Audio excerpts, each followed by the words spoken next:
Hello crafty people, it's Sharon here once again, and today I thought I'd share with you another item from my quick card series. This is a good one for batch making, and I'm mostly using Lavinia stamps, as you can see, and some lovely soft inking and blending in the background through a stencil that I have.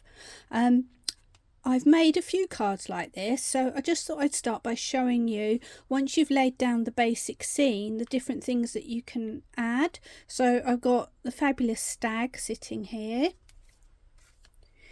I've got the rabbits, which I really love, they're ever so cute. Stag again.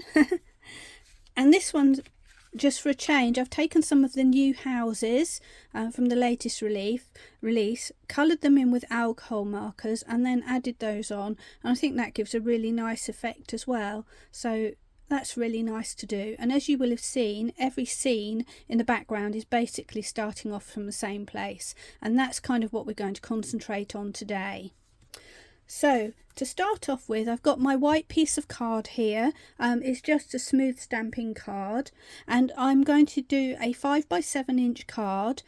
So I've measured my card to be 11.5 centimeters across and 16.9 centimeters down, which on my card gives me roughly about a half a centimeter border all around the edge.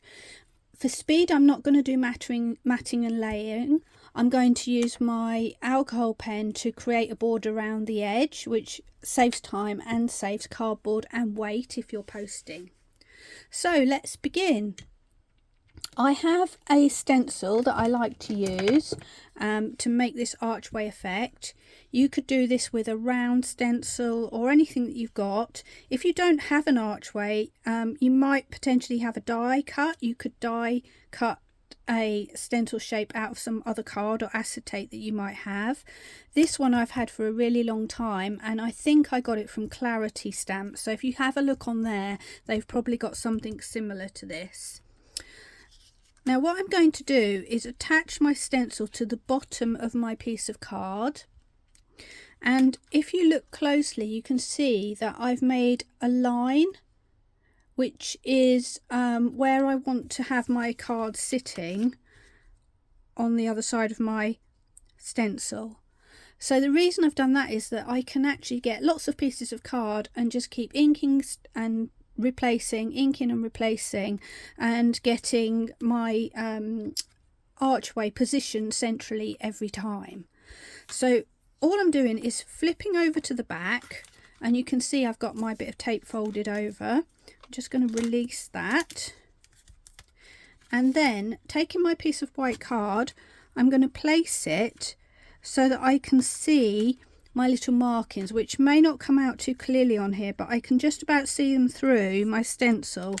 So I drew those lines on the masking tape on the front, but what I'm actually doing is I'm using those as a guideline. There we go. And then I'm going to fold my tape up, which will secure my piece of card in place. And then when I turn it to the front, you can see, actually I just need to just move it a little bit, just tweak it a little bit, and you can do that. So ideally I want to get it right in between those two lines and flush with the bottom of my stencil.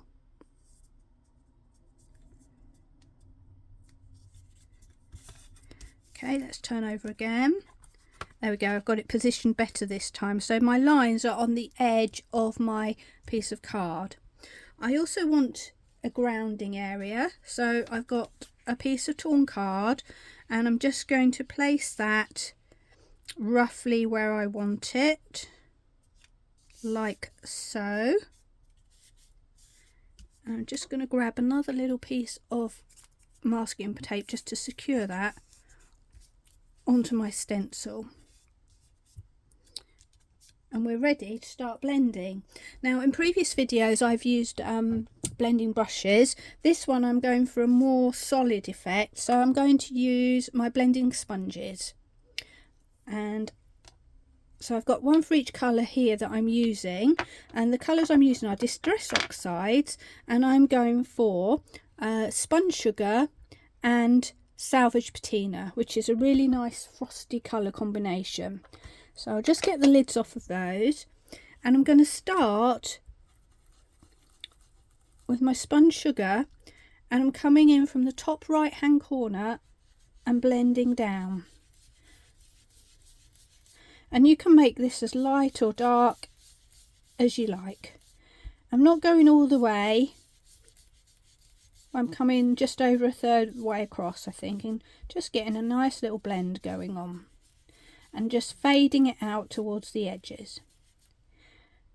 And then I'm going to take my salvaged patina and starting from the bottom, working my way up.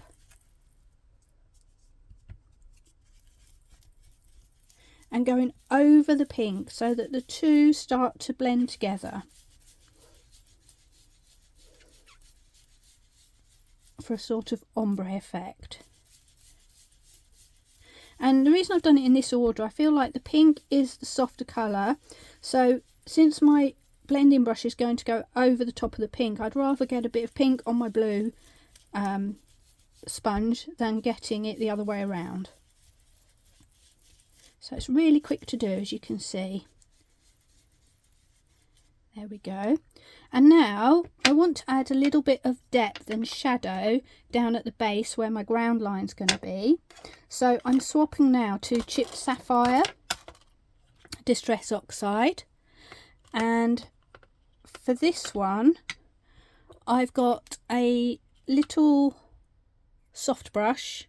I'm just going to put that into my ink pad, and then just starting at the bottom, just softly brush some of that ink along the base area, and maybe just bring it up a little bit at the side here.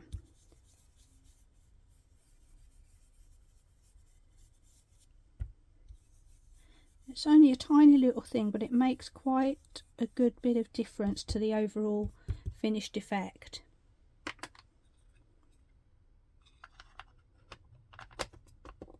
There we go. And for now, we can now remove the grounding mask. And there we have the beginning of our scene. Now, we've got a very white stark area at the bottom here. And just like when I've done things with other stencils, I'm going to create an edge around that to complete that shape. And you could either continue with Distress Oxides, or I'm going for a softer look with my Distress regular inks. So I'm just going to grab those, and I'm going to use my little tiny blending brushes, which are from Lavinia, to create this technique. And if you've been watching my videos, you'll have seen this a number of times before, just using slightly different colours today. So I have gone, usually I go for Broken China and oh, what's it called, the greyish colour, which name has just escaped me for a moment. But this time I'm going for Salvage Patina and a more browny grey, which is Pumice Stone. So I'm going to start with my Salvage Patina, and I'm going to create some snowdrifts just like I have before.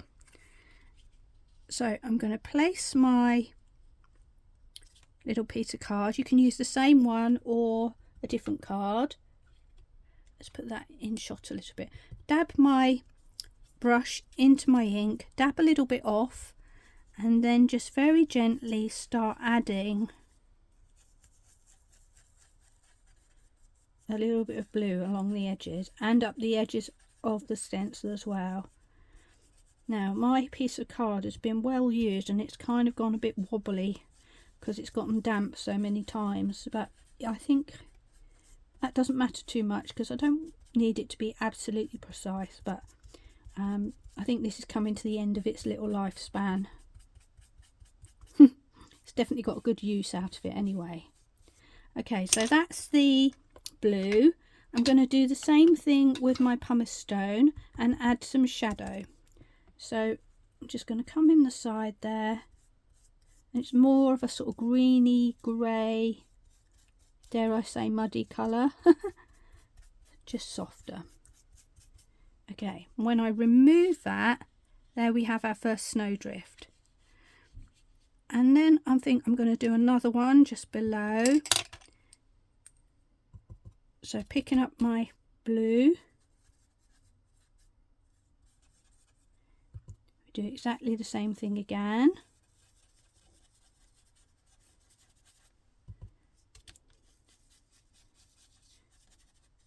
Bringing some in from the side, maybe creating a little bit of an extra drift just there, which you can just do by dragging some of your ink across. And because this is a very soft finish, you can actually really get away with that. And then back to my pumice stone. Let's add a little bit more. I'm not being too careful with this, I'm doing it quite randomly. And then we've got an interesting little hump just there. And then what I want to do is just finish off my edge with some of my leftover ink, just so that I've got an edge to that aperture. So just going back in with my blue and my grey.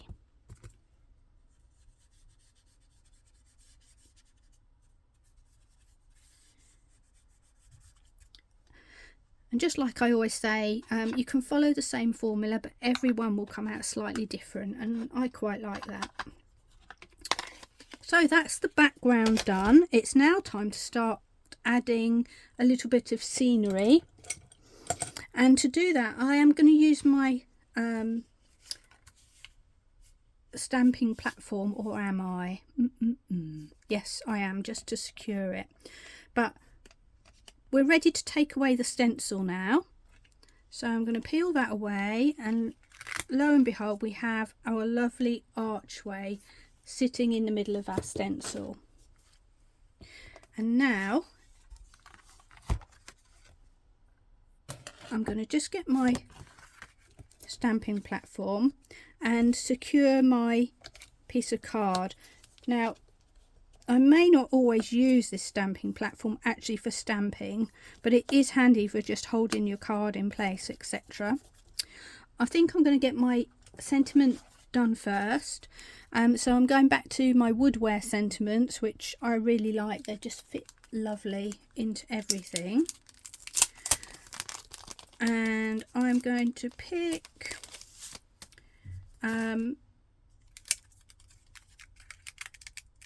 I think just Happy Christmas this time, perhaps. No, I'm going to go back to what I started. I am going to go, I'll perhaps use this one. I haven't used it before. So this one says, wishing you the most wonderful and joyful Christmas.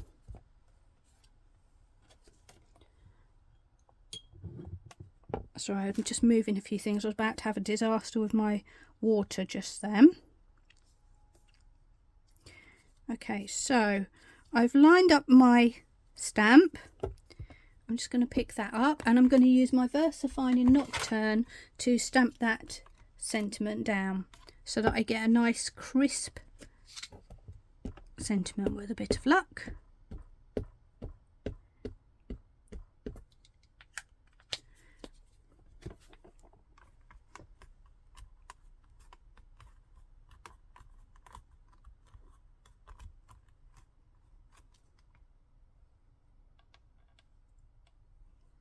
Might just give that another little stamp just to solidify that a little bit more.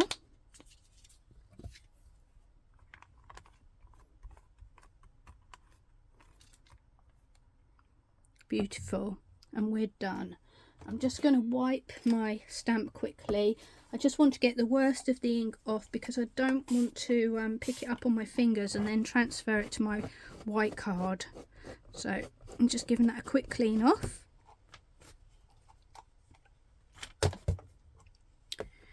And that's ready to go back where it came from. And now the first thing I'm going to do with my scene is put my trees in. So you can use any trees, but I've got these long spindly ones here. There's a larger one and a smaller one. And I'm not going to actually stamp them with my platform. I'm going to use a stamping block, which I'm just grabbing because I forgot to get that out. So there's my stamping block, and I'm going to start with my bigger tree.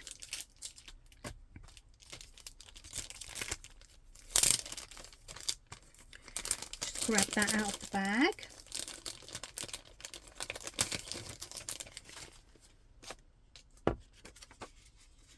And I'm just going to put that onto my acrylic block. It is slightly larger, but it doesn't matter because I'm not actually using the whole of the stamp. Now it's very important at this stage that I just put my ground back in place for a moment, and what I'm doing is placing it slightly below the line that I blended to. And the reason I'm doing that is I would quite like it if the tree stumps actually came onto the ground a little bit rather than just being stuck hovering above. So I'm holding that down, and I can do that with my sticky tape, which is not very sticky anymore, or my magnets, or both in this case. And what I want to do is just give myself an idea of where I want to put this, and that's around about here. So it's going to be flush with the side of my card. It's going to be a standing up straight kind of tree, and it's going to go above the edge of this aperture.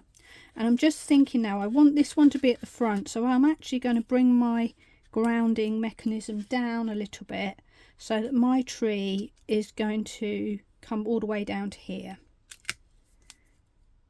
and making sure that the bottom area of my card is also covered, because I don't want a bit of stray tree stalk to be sitting on my lovely white card.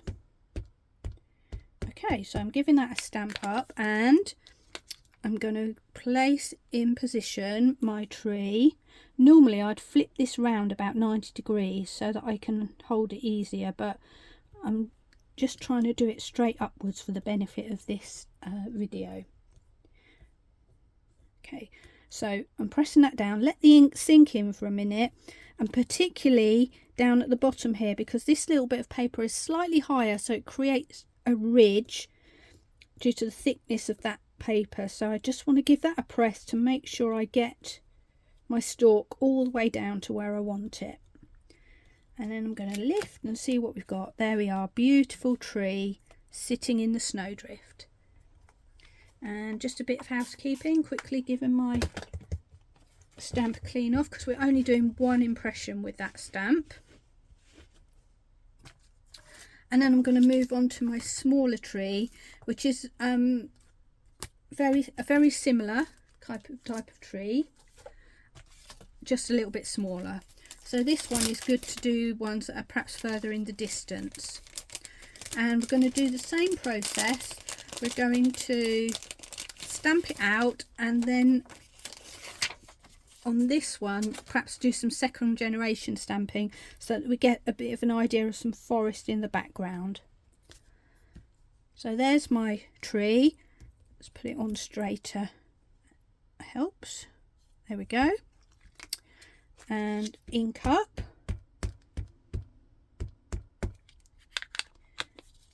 And this time I'm going to move my piece of grounding card up a little bit so that I've got a tree where the base is going to be here.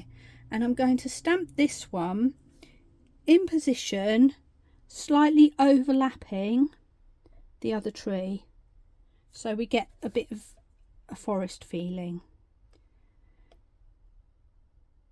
So there we go. I'm placing that down, giving it a little bit of a press.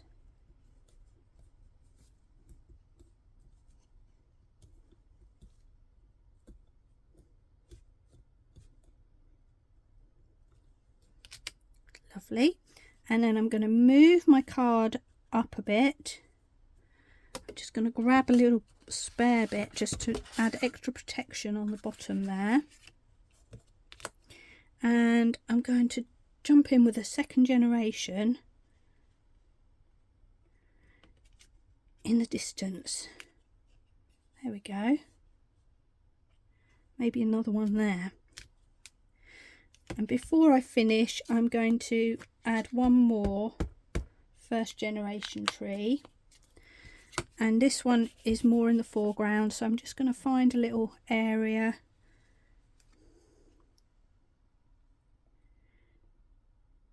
and a little bit of overlap once again. Nice press down.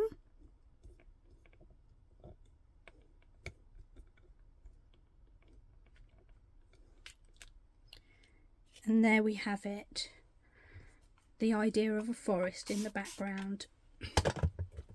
Now I'm going to add to that effect by adding what would appear to be a little bit of scrub at the bottom of the trees. And for this I've just found one of my random bushy kind of stamps. Excuse me. And I'm going to add that at the bottom on the skyline, but I am going to just move my mask up a little bit so that again I'm getting that same feeling of the scrub is kind of overlapping and the snow is around the bushes, not that they're floating above the snow. So just to help me manipulate that a little bit more easily, I'm swapping to my round acrylic block. You can use whatever suits you, and using the same colour, stamping up, and this time I'm going to just add little bits of scrub here and there, and I'm moving around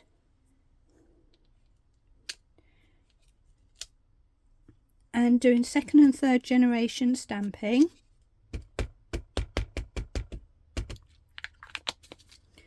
Just to use the very tips of those branches just to create that feeling of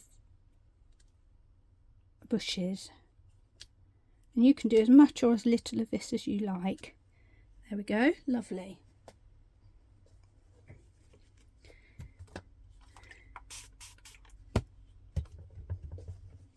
And we're now almost ready for our main character, whoever that may decide to be.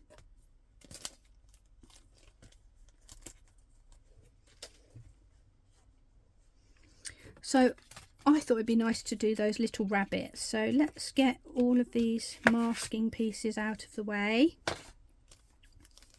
And I've got a lovely little group of 3 rabbits here. They're probably only about an inch high. They're quite small.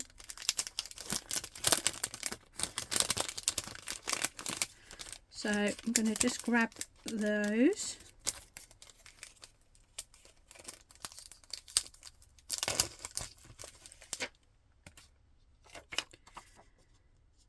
And just pick a couple. Let's have a look. Shall we put one rabbit there and one rabbit there? So they're sitting in the foreground. What I'm going to do is do them one at a time, and I'm going to use my stamping platform for this because they're very you know, dense and solid, and I really want to get a nice clean stamp on those. Excuse my voice, I did have a cold earlier this week and my voice keeps coming and going a little bit, so I do hope you can hear me okay. Okay, so again, using the black VersaFine ink, I'm stamping up my first little rabbit. You could do them both at the same time if you don't want them too close together, but as you can see there's a border around them, and I want to put them probably closer than those borders will allow. So there we go. Well, he's looking quite nice, so I'm going to leave him as he is. Oh, sorry about that.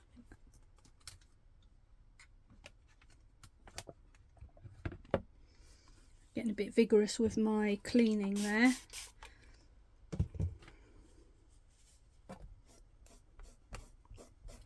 And then on to rabbit number 2.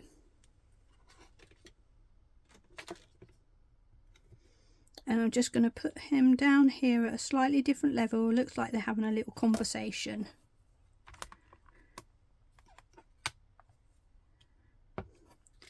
And give him a stamp up, or her.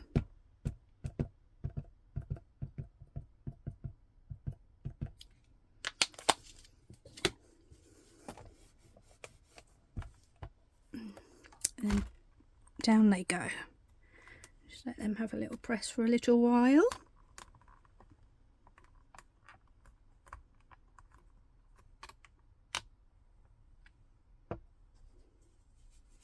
And they're good to go.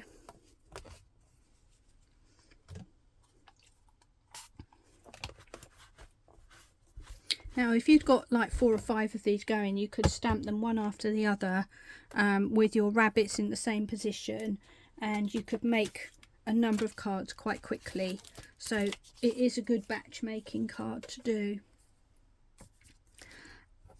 And my final bit of stamping is going to be to put a star on.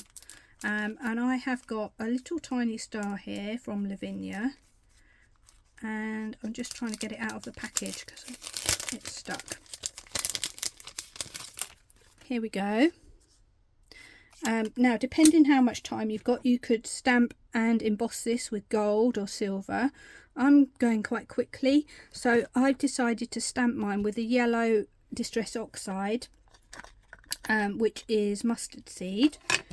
And I'm doing it with Distress Oxide because it gives a slightly more solid appearance. So just taking that, I'm going to just put that up in the sky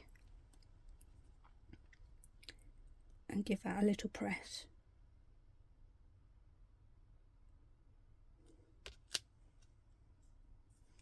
And there we have a star in the sky.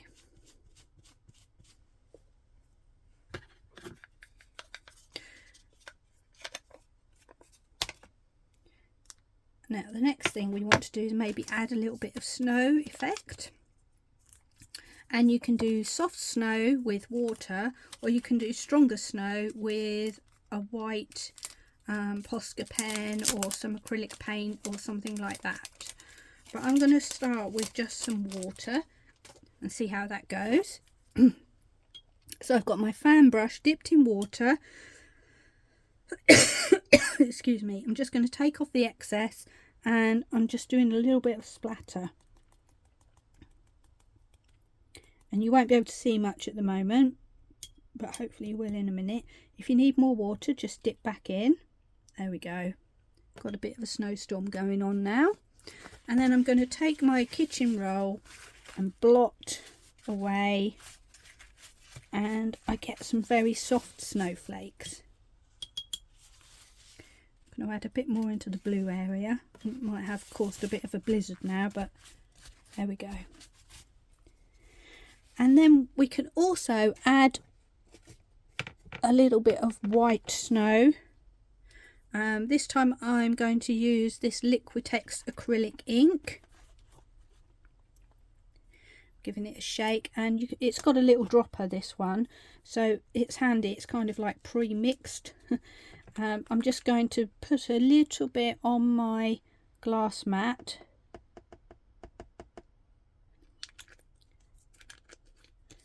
All you need to do is tap a tiny little bit, and then I'm going to pick up my fan brush once again and pick up that white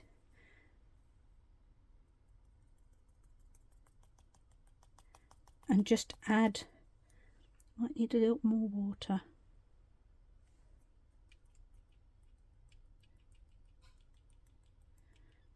A little bit of snow, there we go.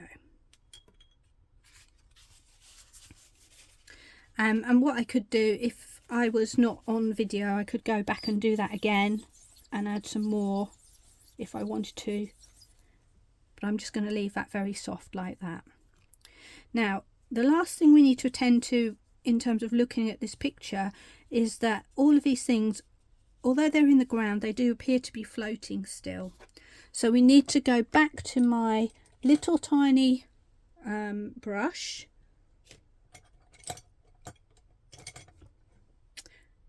which is this one here, and I'm going to get my pumice stone out again. This is just a regular distress ink, and I'm going to start to ground everybody and everything. And this is ever so simple to do. People find it scary, but it's actually ever so simple. So I'm going to just dip into my brush, my ink pad, dab off my excess, and then where the base of the trees are, I'm just going to swipe from side to side and then drag down to create a shadow. And I'm doing the same with that one. That one came out a bit stronger, but that's fine because there'll be different levels of shadow all around. I'm going to drag that one out a bit more.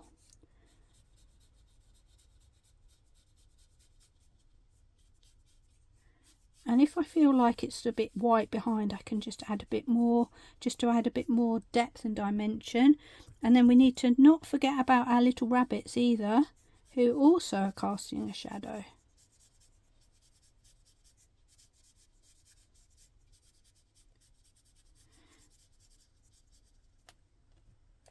And now they're more in a position of sitting down. I feel like this one needs a bit more under his tail. There we go.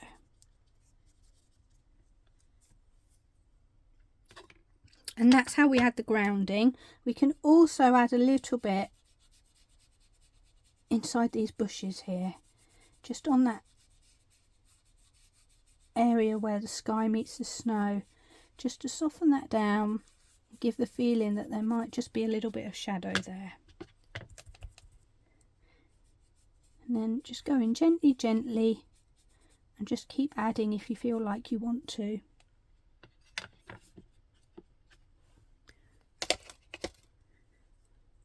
Perfect. So our card base is pretty much done. I'm just going to give a little blot because I don't want to wait for that to dry too much. And the final part that I'm going to do is just add my little faux matting border, which again you'll have seen me do quite a lot of times if you watch my videos. And the way I do this is I just take a scrap piece of card, an alcohol pen in a colour that coordinates with the theme that I've got. So I'm sort of matching to the darker blue that you see down here. And I'm just going to place my card on the edge of my piece. And I'm going to use the wedge end of my alcohol pen. Oop, can't seem to pick it up. There we go. And then once I've got it in position, I'm going to hold this piece of card down firmly and then just drag my pen down. And that leaves me with a border. And I'm going to follow that all the way round.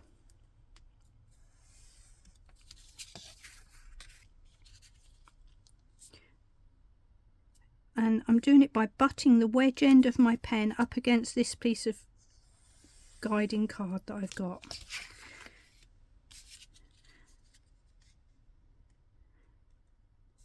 And the best way to do this is once you've got everything in position, just do one quick swift move. That way you avoid getting too much blobbing of ink or build up.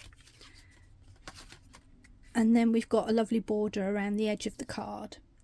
And then all that's left to do is glue this onto my card base. So we'll do that now, and there we'll have a finished snowy scene.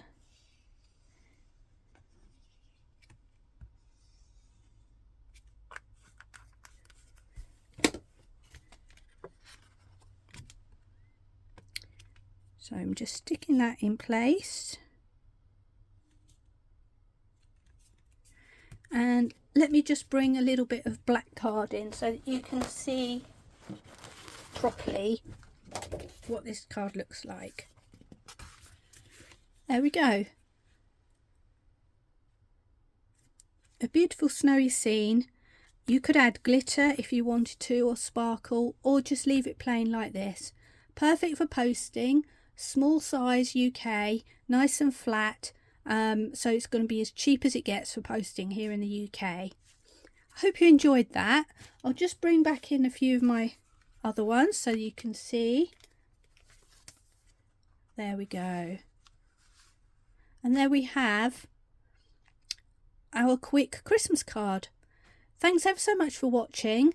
I hope you like what you saw. If you did, I'd love it if you would subscribe to me. I love every single one of my subscribers, and I'm going to keep on bringing you more content and inspiration, hopefully, as we go through the year. So please do join me. Thank you very much for watching today. Keep safe, keep well, and I look forward to seeing you again soon. Bye.